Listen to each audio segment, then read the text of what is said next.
Hello there, Pubcast fans, and welcome to episode 8 of Series 7 of the Agile Pubcast, our new revamped version.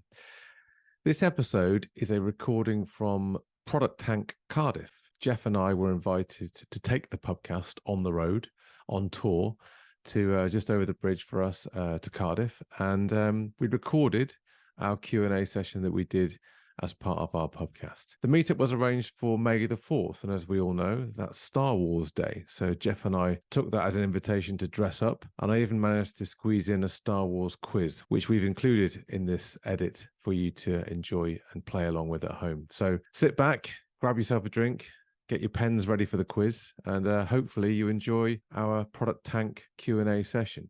If you're an attendee or an organizer of another meetup group and you'd like the podcast to come on tour and visit you, feel free to drop us a line either on YouTube or through our social media channels. Here we go.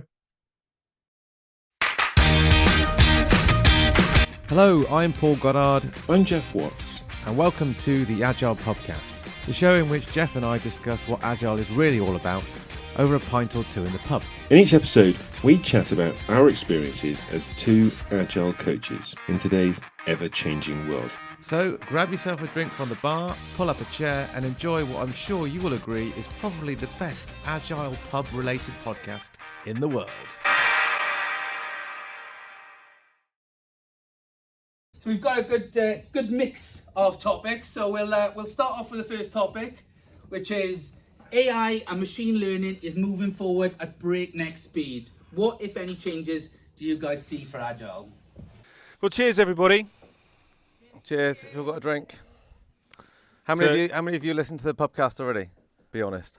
For the benefit of the tape. That was all the room, wasn't it? That was the whole Everyone. room. The whole room put their hand up then. No. 6. Cool. Yeah. Well, maybe you'll listen more after this. Who knows? So AI. So ChatGPT. You're a big fan of this, aren't you? Well, I play around with ChatGPT, and I like it. I think it could do me out of a job pretty quickly.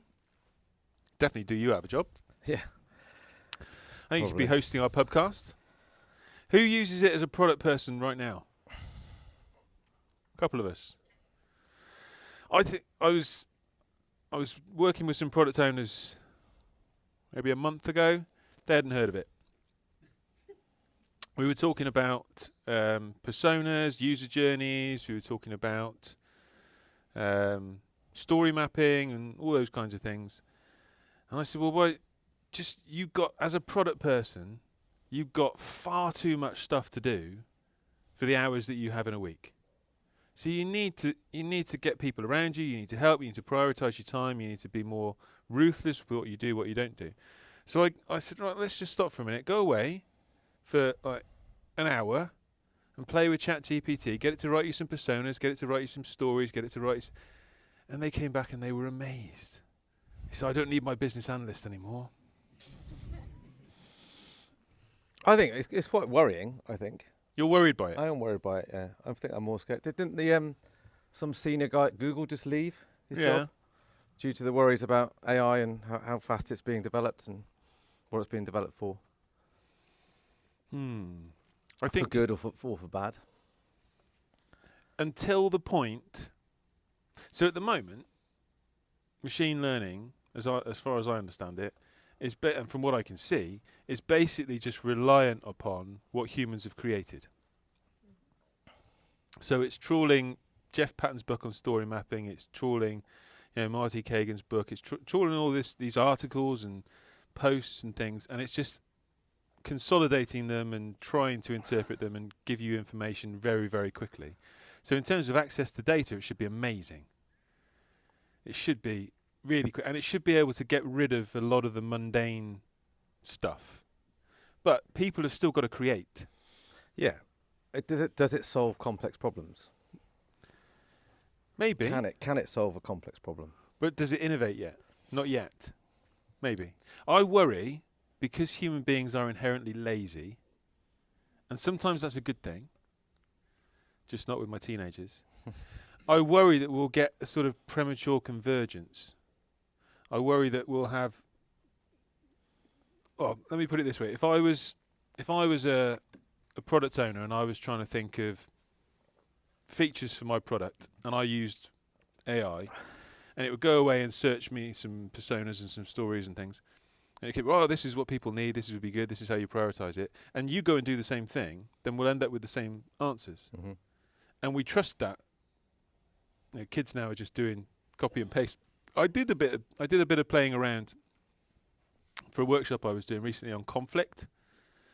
So people wanted to get better at navigating conflict within their teams and stuff. And I wanted to see what other conflict models were out there that I hadn't heard of, that I would normally do. So I thought this is a good opportunity for me to go outside of my normal script. And it came up with the circle of conflict. I think it was guy Christopher Moore or someone like that. I thought, that's interesting. I said, so give me an example that, create an exercise where I could introduce a group to the circle of conflict and give them some scenarios where they could practice using this model for improving their conflict resolution skills or something like that. And it came up with 10 minutes introduce this, 10 minutes set them this exercise, give them an example of someone keeps turning up late to their meetings or not contributing or doing their tasks or whatever, and then go through the various aspects of the circle of conflict. I thought, well, that's cool. But it turned out it gave me the wrong aspects of the circle of conflict. So there are 5, I think, something like data conflict, interest conflict, but it was talking about things that weren't part of it. It got confused. It gave me the wrong answer. Yeah. Now, if I hadn't fact-checked because I didn't want to look like a prat, I would have looked like a prat. Yeah. I think I'm keen to know what everyone else thinks, but rather than just me and you. But I think there's certainly in the training industry, which I know we're both still involved with. I think there's certainly for more base levels of training, agile training. I think it won't be too long before you'll be able to get that through more of a chat AI solution.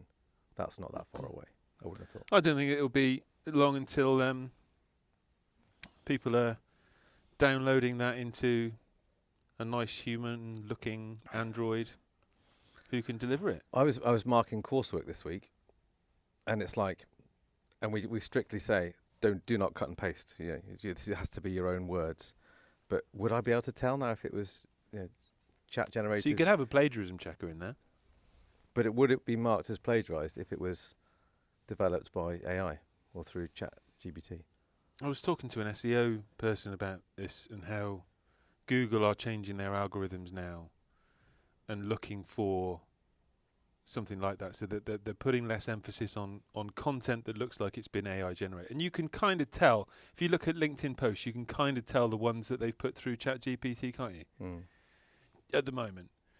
And so now they're relying more on customer reviews rather than long-form content. So it's going to change. It should reduce cognitive bias to a degree, maybe, but not, well, it'll probably reduce my cognitive bias as a product person, but it's still just a collection of human cognitive bias at the moment. We've got, are you time boxing this for us, Jamie, as well? We said 15 minutes. That's fine. We've got plenty of time. Yeah, that's fine. We're quite interested, rather than just Geoff and I sitting here monologuing, we'd like to get you some of your thoughts as well. So we've got some microphones that we can record from. If anyone would like to chip in with some thoughts, we can pass these around, and feel free to tell us your name, and you'll be part of the Pubcast. You won't be on video, though. You won't be on video. Videos just for me and Geoff. But any comments from? Yeah, we have a gentleman with his hand up. Thank you very much.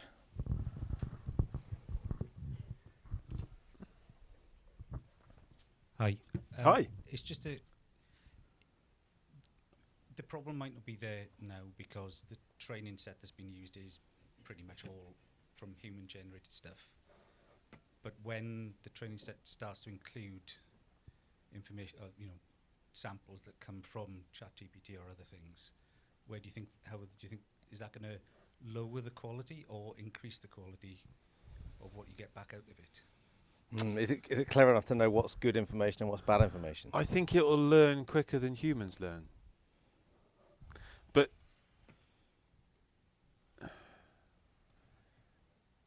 But is quality subjective? I don't know. When it comes to learning content, I think it will. I think particularly in our industry, there's so many differing opinions on how to do things, on what strategy looks like, and how to approach it. I can't remember the So last time nuanced. I taught anything as truth No. or fact or correct. Everything I do now seems to just be different gradients of nuance Stories and experience, isn't and it? context. And I think I don't to be honest, I'm not clever enough, I don't think, to really know enough. And I suppose my worry is that I won't see it coming. What do you think, Jamie? You asked the question. Well, I think the big part with Agile is a lot of, like you said, is down to interpretation. You know, what some people deem as good, other people deem as, let's use the word, wrong, right? But I think that will be the difficulty in getting people and understanding that interpretation of what does good look like then as well, and what does good look like in an AI world versus humans who've got real experience in that situation, being able to learn from their mistakes as opposed to just outputting information. I'll tell you what, so a conversation we had today, so I was working with a group of people today. They weren't all product people, but some of them were. And I was talking a lot about experimentation and running good experiments. Because we can all run an experiment, but if we don't know what we're trying to learn and we haven't got good benchmarks and good metrics, we don't know whether we're making a success or not. And so I was trying to encourage them to run good experiments. Now, I think that's quite hard for humans. I think it would be much easier for machines to run better experiments with a lot of data. And I think you could use, I don't know what you would call them, but sort of simulated humans. You could create a lot of simulated human responses and get some significantly in-depth A/B tests rather than having to involve real humans to get an indication of whether an experiment is a success or not. And I think that would help because that's something that I find a lot of product people really find quite difficult, is actually running good experiments. Have you tried being coached by it yet? Yeah. I actually how did that record. go? Not great. It wasn't bad. I'd probably give it a 4 out of 10. So basically it was just too mechanical. So I positioned it. The prompt was you're a highly qualified coach with the ICF. I want you to coach me along the core competencies of the ICF. And so it was kind of good.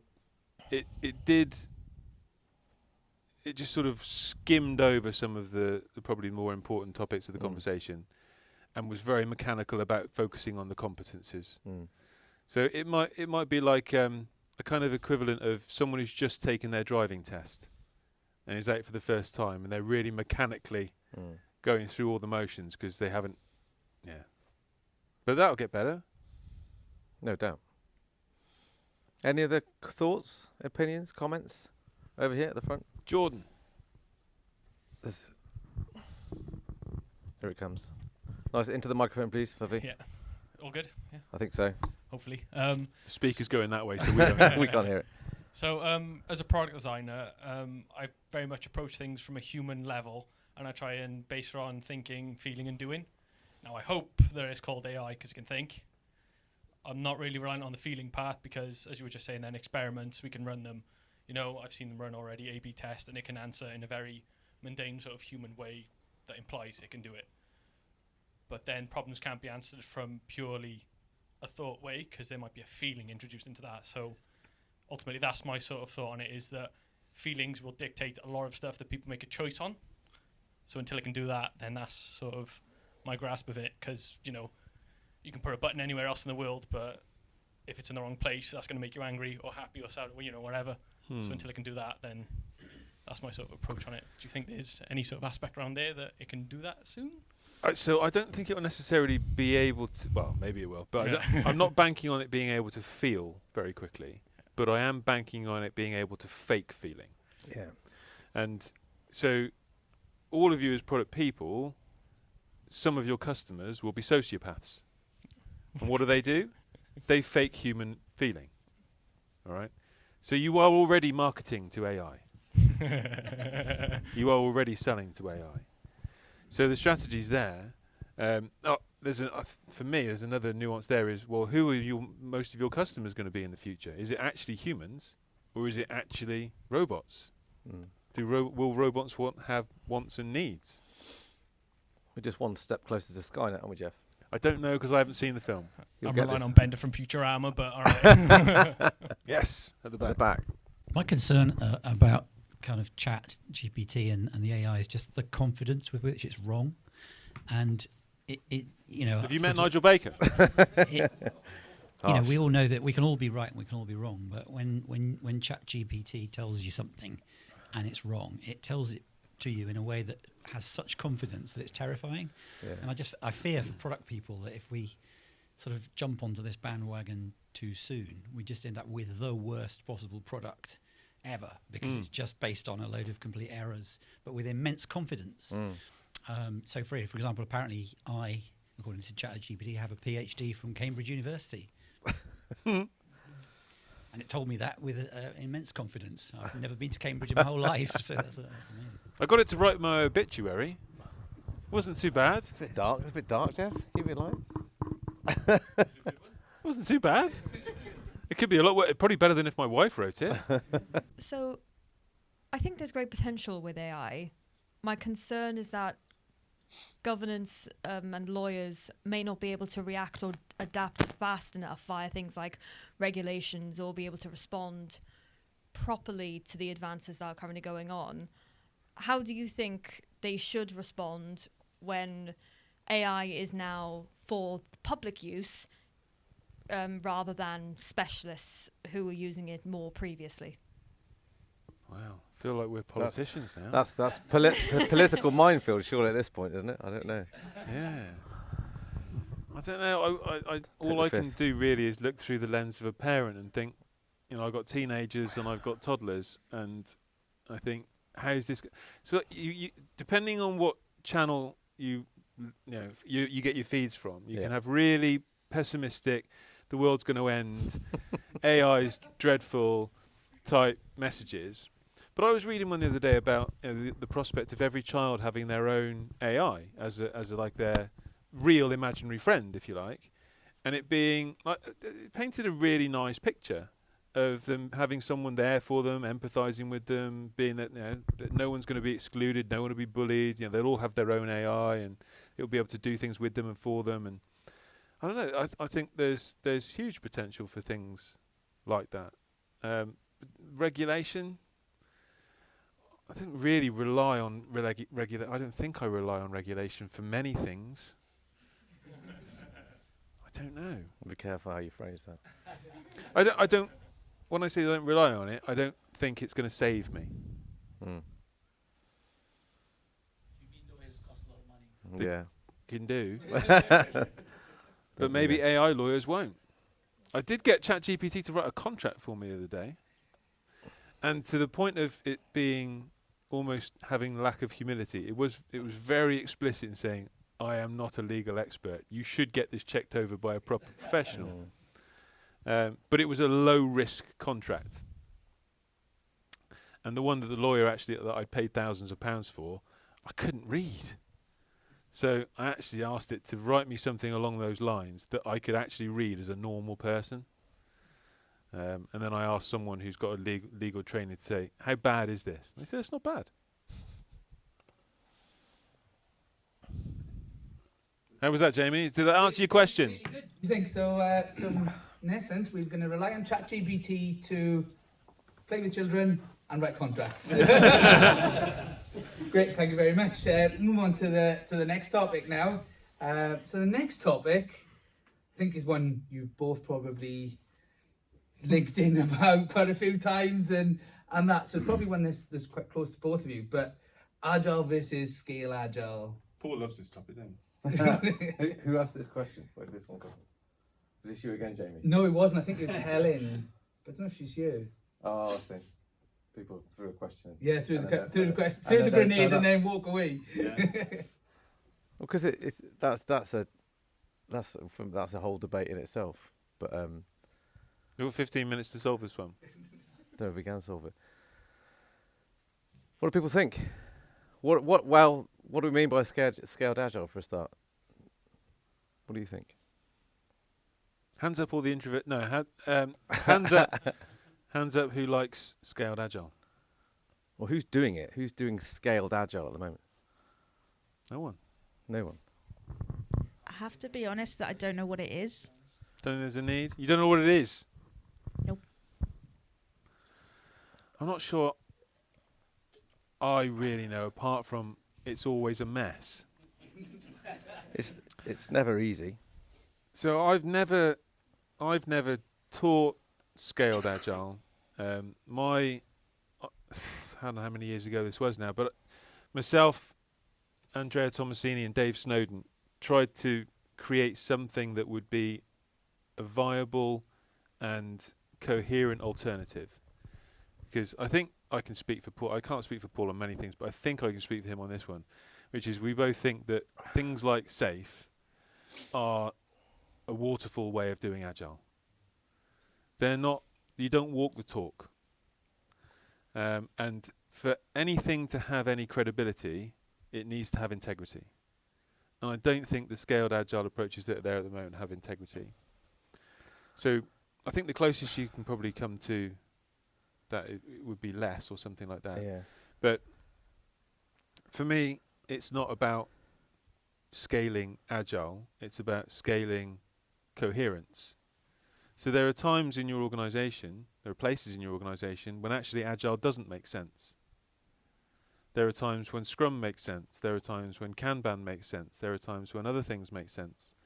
So being able to scale one thing across the organization, to me, doesn't make sense. That wouldn't be agile.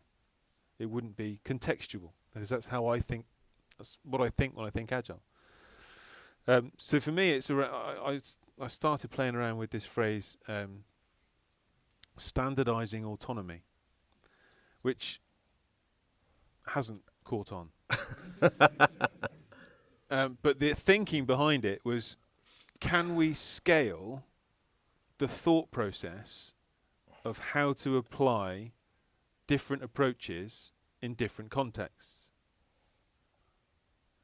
And I think that's what we need to scale. Not a method, not a framework, not even agile principles. We don't need to scale those because they're not always relevant.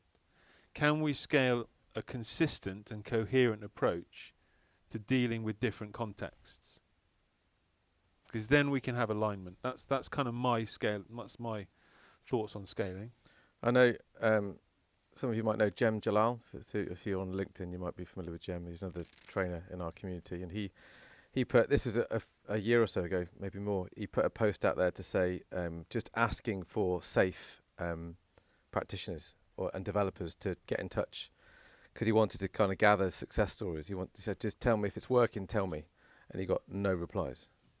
Nobody could actually tell him, and that's the same is true of me. Until somebody comes to me and tells me a successful, we did it, it worked, it was brilliant adoption of SAFe, I'm reserving judgment. Yeah, well, I don't believe it. The most successful scaled implementations that I've seen have just been, it goes back to what we said about experimentation. They just didn't know how to do it.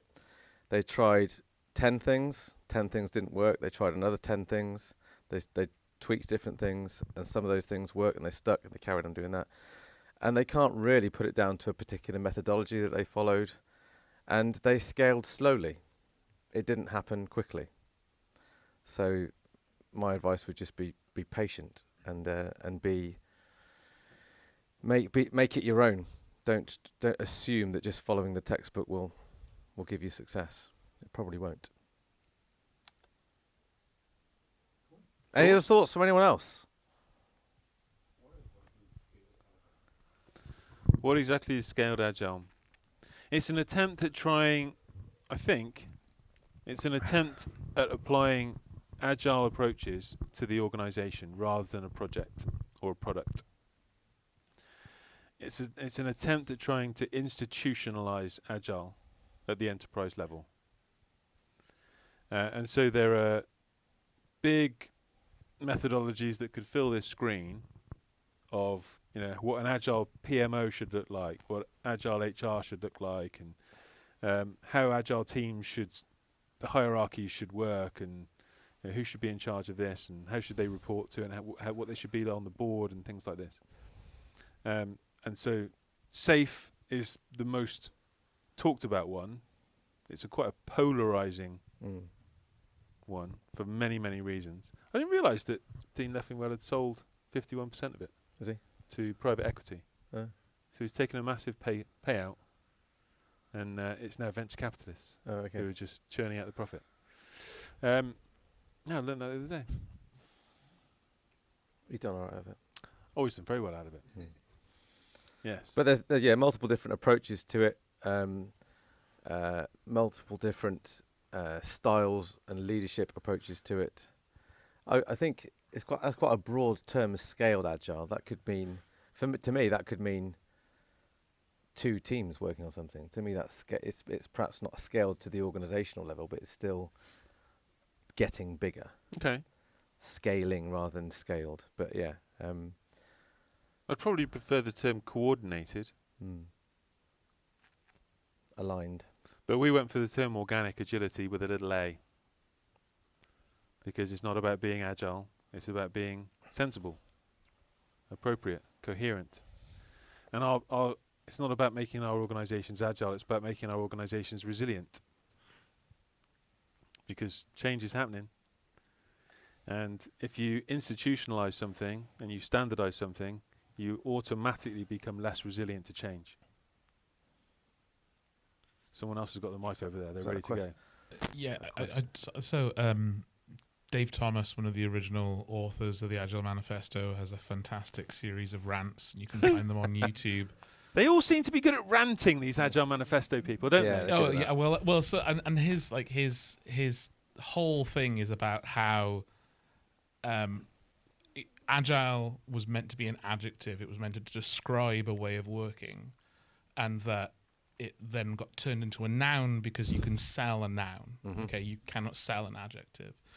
And one of the things that really grates him is this attempt to take what was meant to be a simple way of working for a team at a team level to reduce complexity, and that the attempt to try and apply that at an organizational level is almost an anathema to the very concept of agile.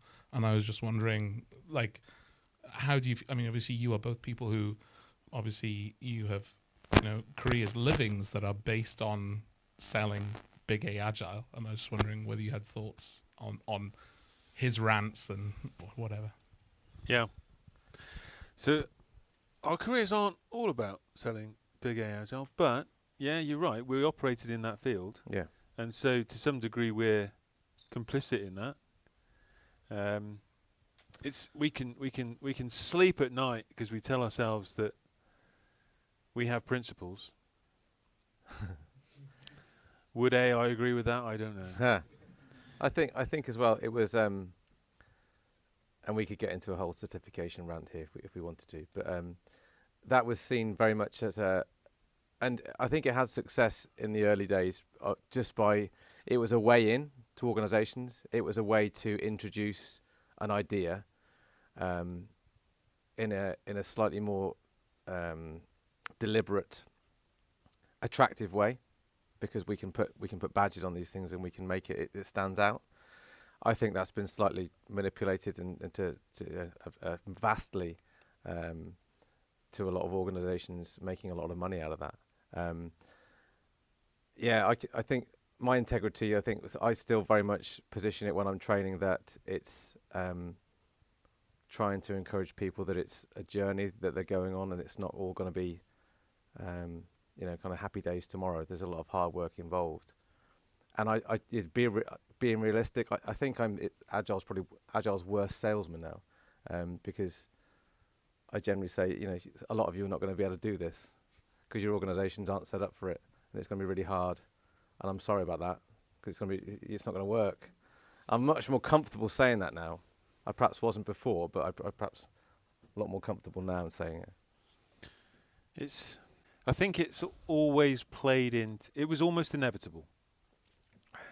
And I think it's inevitable because it never really tackled the insecurities of the people that were going to have to support it. Yeah. So what I've been working on this week is agile leadership. So how can you lead an organization that wants to increase its agility and resilience? And I don't know whether any of you are familiar with this sort of concept, but you get the people who are doing the work bitching about the leaders who are not supporting it, they're not providing the leadership, they're not providing the strategy or the guidance or the prioritization, they're constantly asking them to do too many things and change their minds.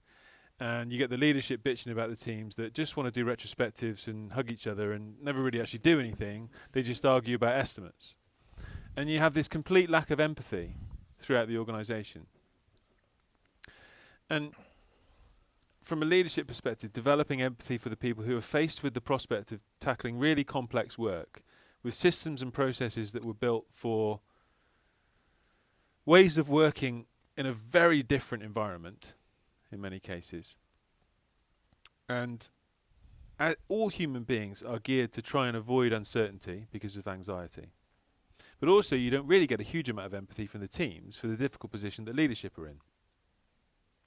Because they're often driven by stakeholder demands and often challenges that they're legally not even allowed to disclose. So trying to develop that empathy. As a leader of an organization, I've got to where I am because of what I've done in the past. Now, to remain relevant, is what I've done in the past still going to work? Is there still a place for me? And if there is, am I actually capable of being that kind of leader? And when faced with that insecurity, generally people go into self-preservation mode. That involves denial, it involves obfuscation, it involves hiring Accenture. And there's logical, rational reasons behind it. They're human reasons. And I don't think they even imagined what was going to happen with that 2 pieces of paper that they managed to agree on in that ski resort. I can't believe they even imagined this was going to happen. Because if they had, they would have bought shares in different companies. All right, but if I were to criticise them, I think it would be their naivety.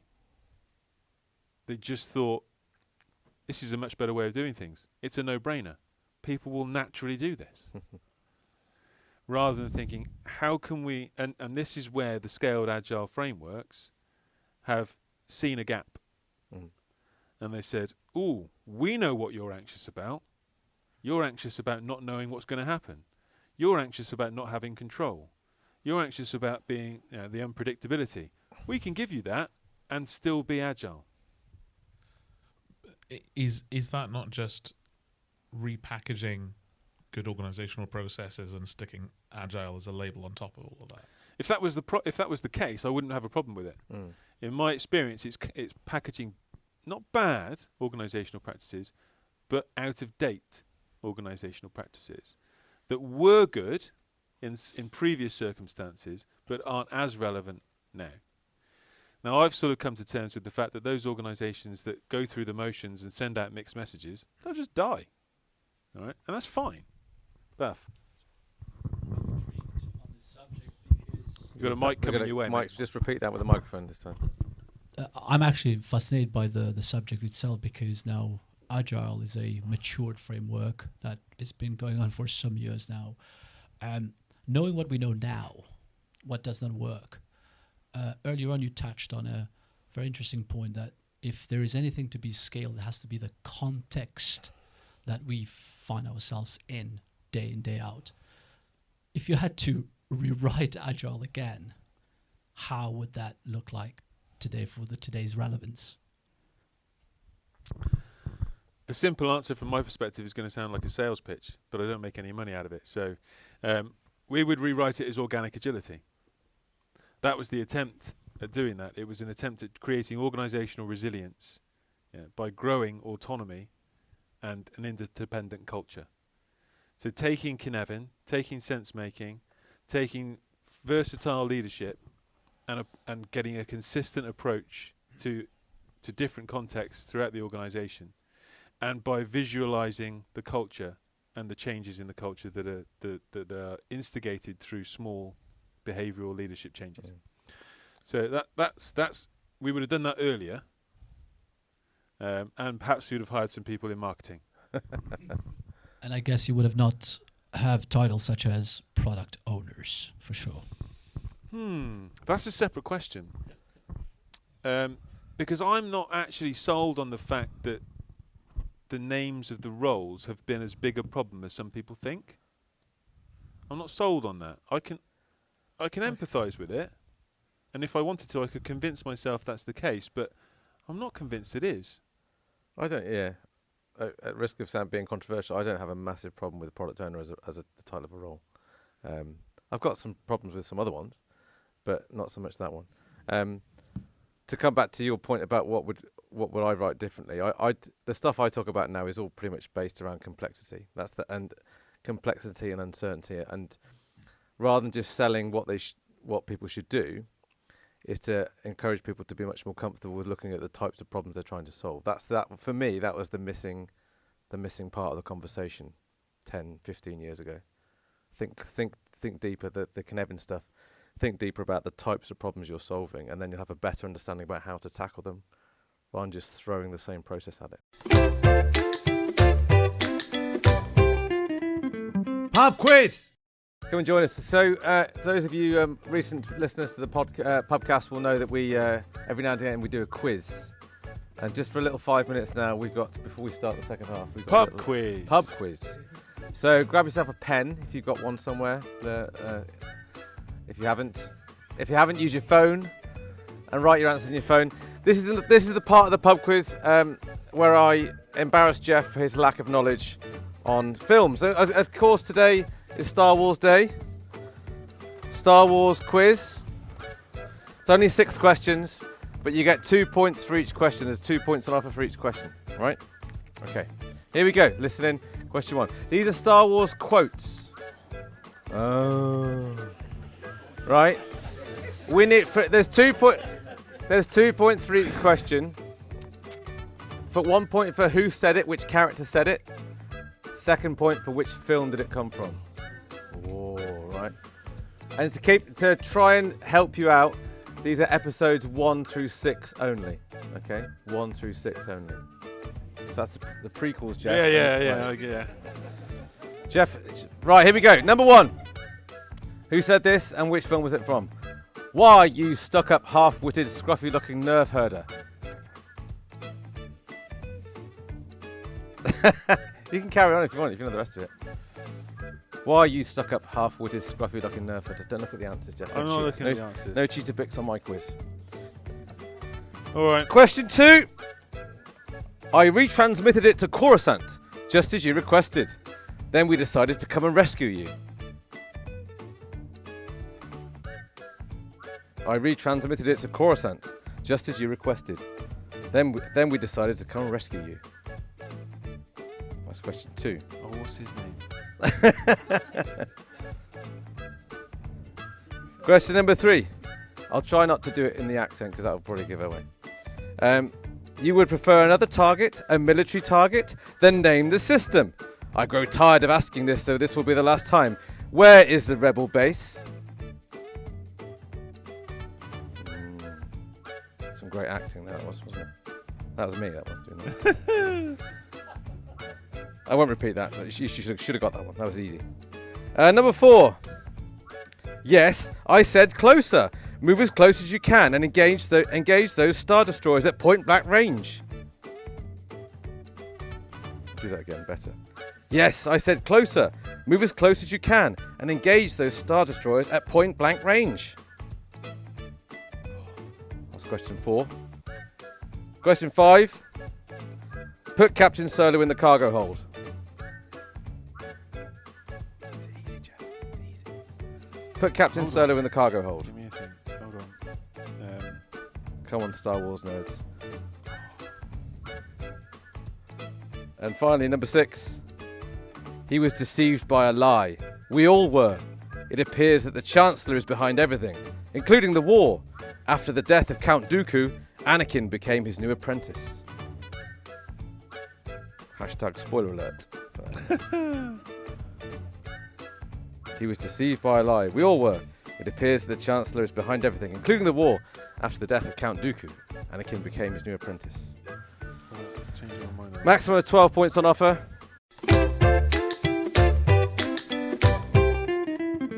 Pub quiz! Straight into the answers. Here we go. Why are you? Question 1. Why are you stuck up, half-witted, scruffy like a nerve herder? Who said it? Princess Leia. And what film was it from? The Empire Strikes Back. Very good. What number's that? What number film is it? 5. Yeah, number 5. Are you just writing numbers here? I just put 5. I just put numbers. You just put random numbers between 1 and 6. I transmitted it to Coruscant just as you requested. Then we decided to come and rescue you. Anakin from Attack of the Clones. Very good. Very good, Jamie. Star Wars nerd over here to my right. You would prefer another target, a military target, then name the system. I grow tired of asking this, so this will be the last time. Where is the rebel base? Yes, it is Grand Moff Tarkin. From which film? A New Hope. Yes, very good. That's number 3, Jeff. No, 4. Sorry, number 4. Question number 4. I said closer. Move as close as you can and engage those Star Destroyers at point blank range. Who said that? Correct. Lando Calrissian said it. Jamie got it wrong.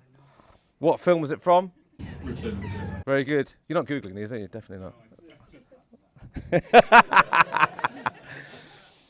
Put Captain Solo in the cargo hold. Let's go to Jeff first for this. Jeff, who put Captain Solo in the cargo hold? Who said that? I wrote that blob thing. That blob thing? The one who captured Princess Leia. Jabba the Hutt. No, it wasn't Jabba the Hutt, no. Who was it? Boba Fett, yeah. What film? Very good, yes. Boba Fett and the Empire Strikes Back. He was deceived by a lie. We all were. It appears that the Chancellor is behind everything. I think I got this right. Do you? It included the war. After the death of Count Dooku, Anakin became his new apprentice. Who said it? Well, it's out of 2. We've got to go with 1, Jeff. I wrote Qui-Gon Jinn. Is that right? What film? Oh, I put 3. I don't know what that is. It was film number 3. Okay. But it wasn't Qui-Gon Was it Jinn. Obi-Wan? Yes. Oh, it was one of the 2. You got it wrong. Obi-Wan Kenobi from Revenge of the Sith.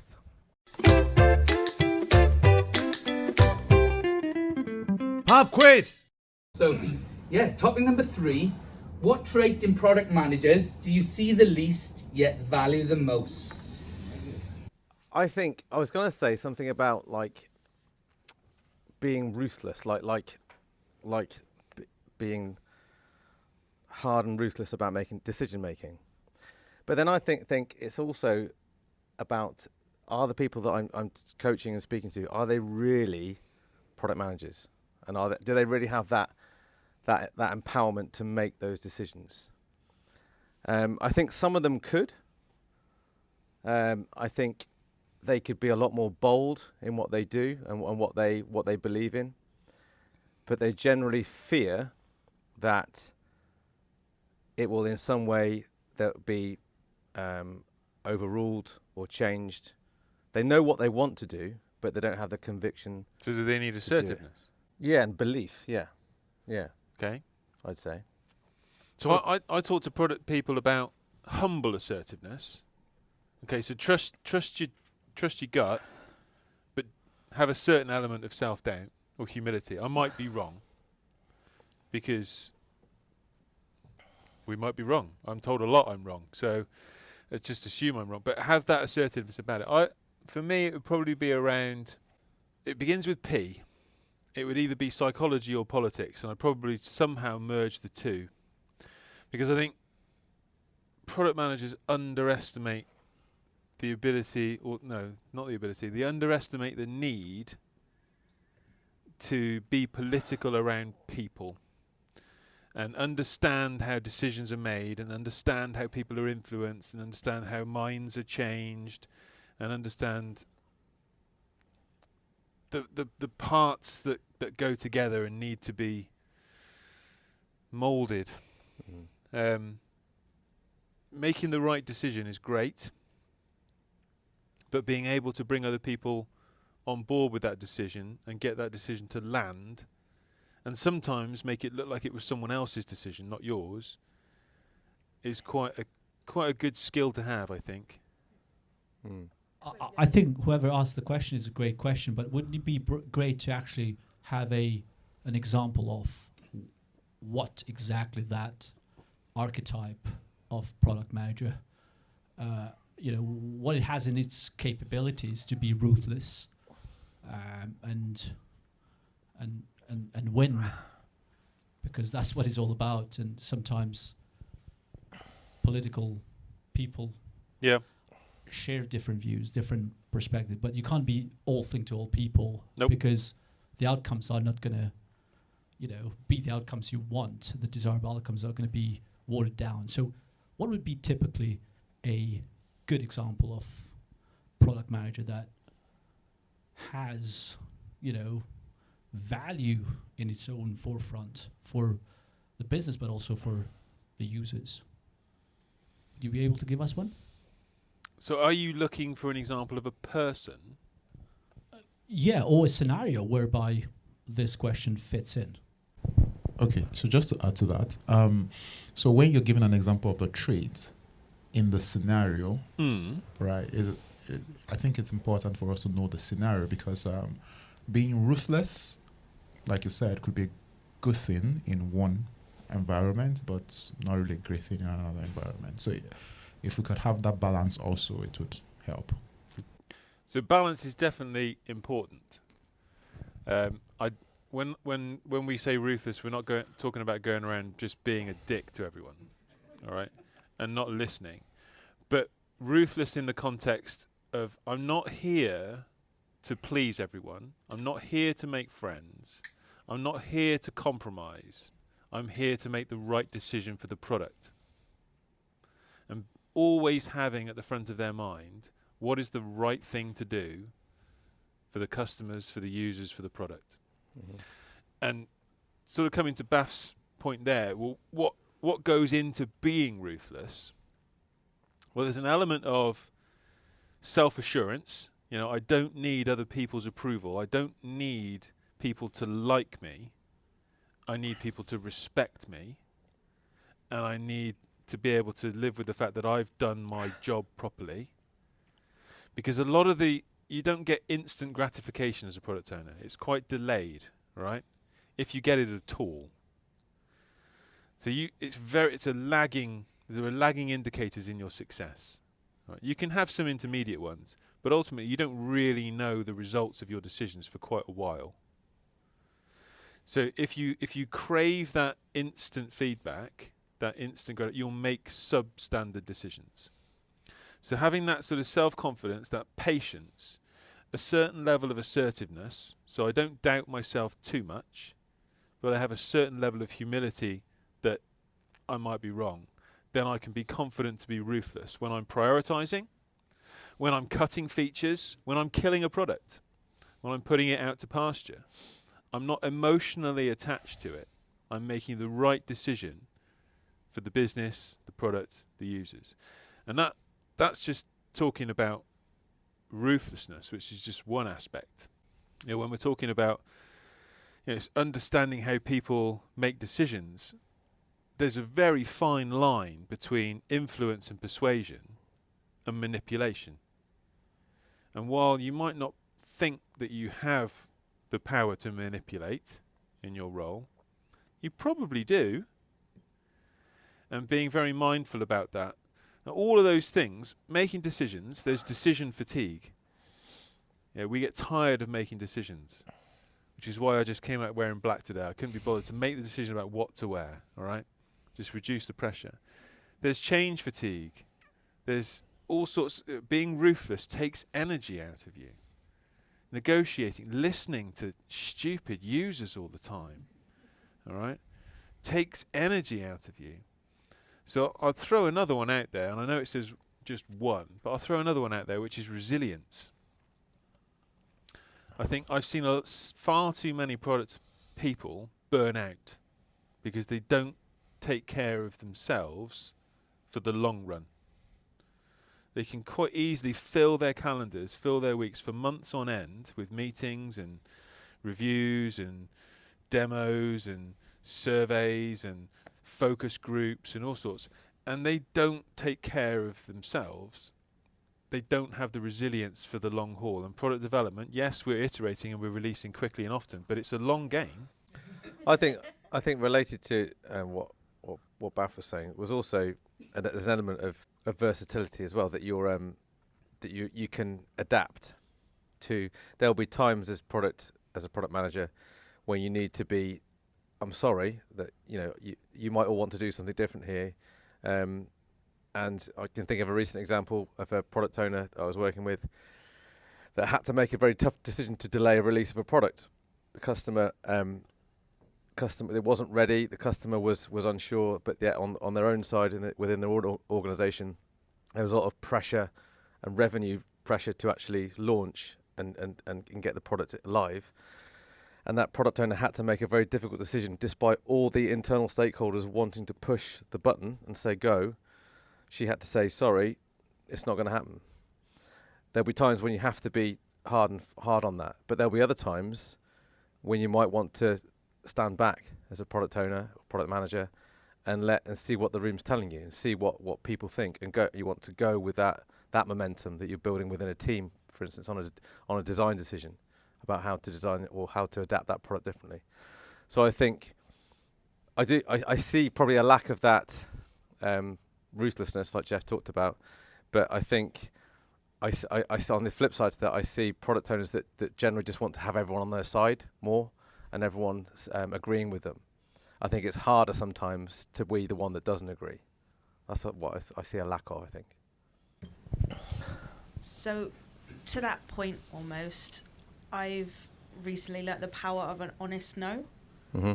So spend a lot of time fielding requests from many stakeholders, some really good ideas, some less than good ideas, and you can spend a lot of time considering them and flowering up why it's something not to go with.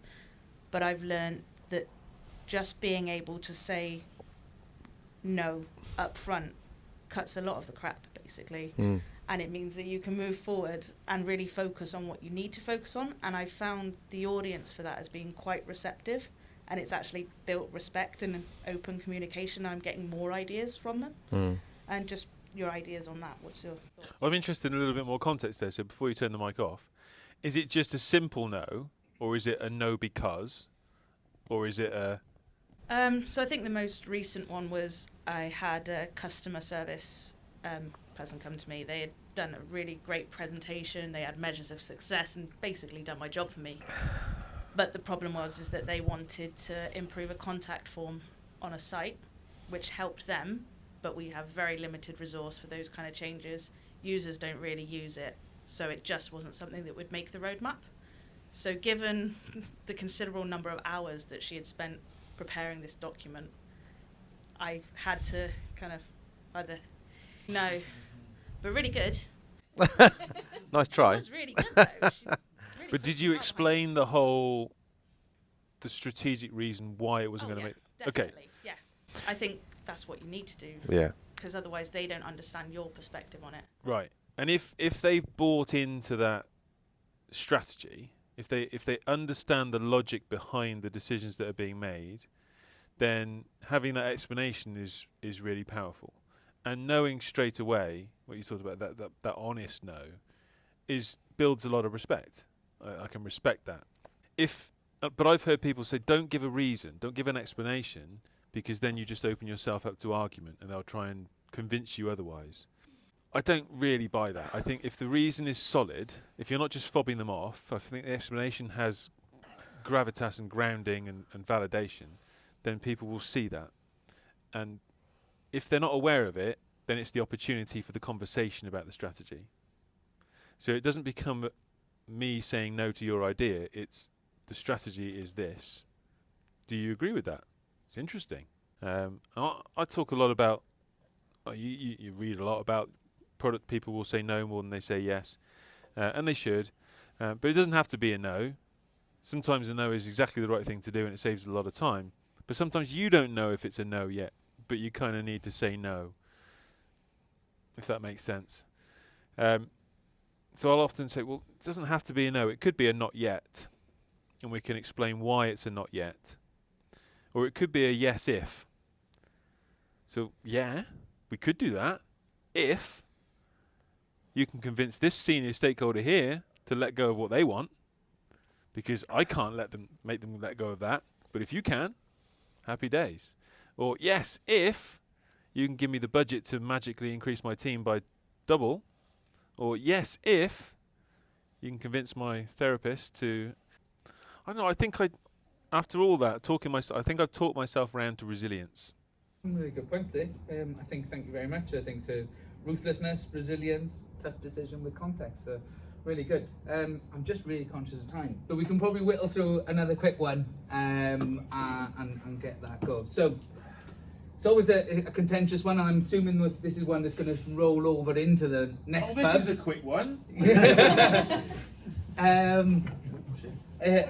How should product teams deal with senior management over-involving themselves in roadmaps?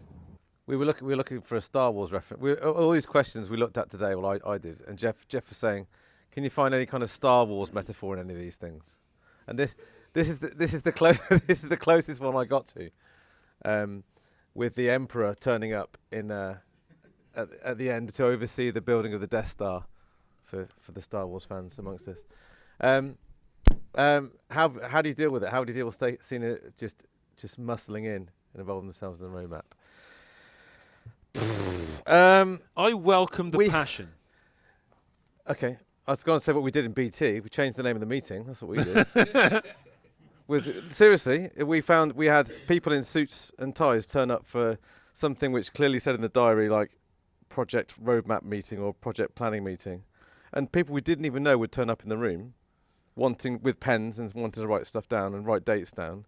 So in the end, we just ended up changing the name of the meeting to something completely different, and they didn't get it, and they didn't turn up. That was one word. Just don't invite them. But yours was probably a lot more sensible. I would welcome the passion. The fact that they're interested is a good starting point. It says that your product's of interest. It's got value. It's got the attention of people. That's a good thing. The fact that they care enough to get involved, that's a good starting point. I'd empathise with the position they're in. So there must be something going on that's putting the pressure on them, that's causing them to do this. And I would talk to them about options and potential consequences. Ultimately, they're just another stakeholder. They're a high power stakeholder, but they're just another stakeholder. So it's not really any different to any other form of stakeholder management. Are they high interest, high power? At the moment, they're high interest. But what would it take for them to be not high interest? How could I reduce the pressures on them that are driving this behaviour? There's a phrase that Paul's probably very bored of me trotting out, but it's one that I try and live by, which is that every dysfunctional behaviour is a symptom of an unmet need. So whenever I see anybody misbehaving or behaving weirdly or doing something that I think, what the hell are they doing that for? That's annoying. All right. It's not because they're a bad person. It's because there's something going on that they are acting out. All right. It's not about what they're doing. They're not interfering. Is it interfering? Involving. They're not involving themselves because they want to get involved. That's a symptom of something else. All right. It could be control. Perhaps they're the founders. I've seen lots of situations like that where the founders just can't let go of their pet products or whatever. And so I'm losing a bit of control, all subconsciously. So how could we give them some other type of control, and then this type of control is no longer necessary? It could be pressure. In other types of pressure from stakeholders. How could we reduce the pressure on those stakeholders on that senior manager? So I probably wouldn't address the problem that directly. I'd probably address it with curiosity and empathy, and assume that they want a positive outcome, and they might be unaware of the consequences of their actions. But being able to get those consequences across to that person without it feeling like an attack or a judgment on them. That's, again, coming back to that sort of psychological skill set, and what you might call emotional intelligence and relationships and that kind of stuff, which I think is a big part of what I see separates the really, really effective product owners from the people who can apply the frameworks and apply the the mathematical formulas to the prioritization and do the ROI, but actually dealing with the people involved and the politics involved, that sort of sets them apart. Coaching skills, with things that we both do a lot of, is coaching skills for product owners and product managers is learning how to, to tap into what's motivating that person to do that thing. Is the person who asked this question still here? No. Okay, because we can't get any more context. And just the other thing to try and give you some practical things to try and do is just be careful, I suppose, about what documentation or what reporting tools that you're throwing out there. Is that giving the right message? Is that causing the involvement? So it might be things that you're doing that the teams are doing that are causing that alarm, which might not necessarily be true or be worth the involvement. Is your question? No, I wanted to say, why is it bad to have management involved? Because I think this makes them more tangible for mere mortals, that they actually care. Yeah. Because you can have management standing in their ivory tower or glass tower, whatever, and just look at some numbers on a paper, and then do whatever. And then the product doesn't work, you go live, and they'll be like, oh, but you just lost £1 million, so bye. I think that's a great starting point to think, I welcome your interest, I welcome your passion. I think where, again, only from my experience, and this is me interpreting the question, is quite often that ends up being an undermining of the product owner's decision. So I've made the decision around this roadmap, for example, and then the senior leader comes in and says, no, we want this now. I said, well, I've just changed. I've communicated this. I've put these things in place. And you're seagull swooping in, shitting on my roadmap and buggering off again. And that I see that a lot. So that might be an incorrect assumption behind the question. But the question suggests over involving. But I think your general principle of, it should be a good thing. And it could be a good, even in that situation, it could be a good thing. It could be very reassuring for you as a product person that you've got support, you've got help, you've got people around you that are there to help you make a better decision. Maybe there are some good sides to this. Okay, so if they have overruled, then you can kind of abdicate a little bit of responsibility when the shit hits the fan. Yeah. Now it's unlikely that they will take responsibility, and they will probably have Teflon suit on, and shit rolls downhill and all that. But there is an element of, well, okay, if that's what you want to do. I see quite a few people throw their toys out the pram and say, if you're not going to empower me, then all right, you do it. See you later. There's also an element of, again, going back to this psychology side of things, people are hardwired to do things for people if they've done something for them. So it's sort of a reciprocation, and you'll be aware of that. You offer a free trial, people a certain number of them will take up with it. And so is this a hill I really want to die on? What they're asking for is actually a good thing. It's inconvenient for me. It might even be a little bit embarrassing for me, but it's still a good thing. If I let this one slide, maybe I've got some goodwill in the bank that when I really need to stand up to them, they'll take it. On the other hand, I've set a precedent. So it's reading the situation, reading the room, reading that relationship. Should the product manager already know the views of senior management as a stakeholder? I mean, it's a good shouldn't point. We have factored that into the roadmap in the first place? That's a good point. Yeah, unless they're a sociopath as well, they just completely change. They say tell you one thing one day, and then come in and tell you something. I've had that happen to me before. Of a product manager completely after sprint planning, the day after sprint planning, came in and totally overruled what they just told us the day before, and just said, I made a bad call yesterday. This is what we need to do today. Or it could be that they're in their glass tower and they haven't responded to any of our messages or invites, and then suddenly someone sends them an email that spikes their spidey sense, and they're off down straight away. And my father-in-law's amazing at doing things like that. Not in a intervening way, but he will get senior stakeholders in organisations. He will somehow manage to light a fire up their arse, and they will go in and intervene and respond straight away. And I know he's networked and stuff. So he will just email the CEO of this company and suddenly the product roadmap's changed. And you think, that's only because a friend of the CEO has said something. That's all it is. The CEO doesn't care. He just owes this guy a favour, or he's paying for his next golf round, whatever it is. And you think, oh, okay, is this a hill I want to die on? Is this worth sabotaging my career over? But also, I think this notion of roadmaps are written in stone has to really shift it, because priorities change. It has, for example, happened to me in many situations whereby I had those agreements and had conversations way before what that picture looks like in next 3 months. But something comes from the left side that changes the whole, picture. And so I think this question is interesting, because I think it's also as a product manager, you are also need to manage up, as well as, sort of having the signaling from senior management is critical, because after all, they are senior, they have different responsibilities. And so it's quite provocative, this question, because, but yeah, it's the notion of roadmaps too needs to, are not written in stone. Things should change. They must change, and therefore we also have to be equipping ourselves to think that, that could also be a possibility.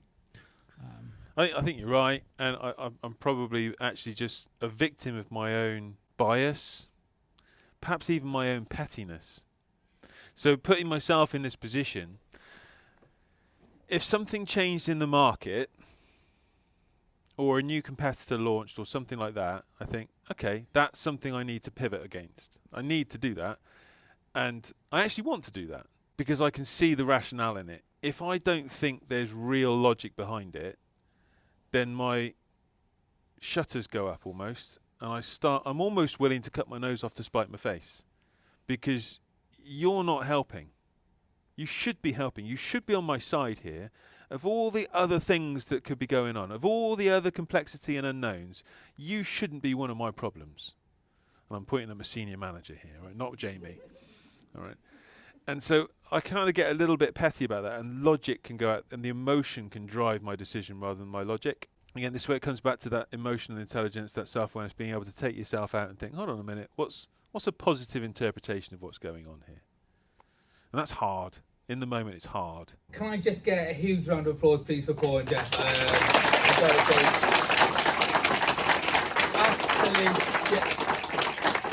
Absolute Jedi masters, right?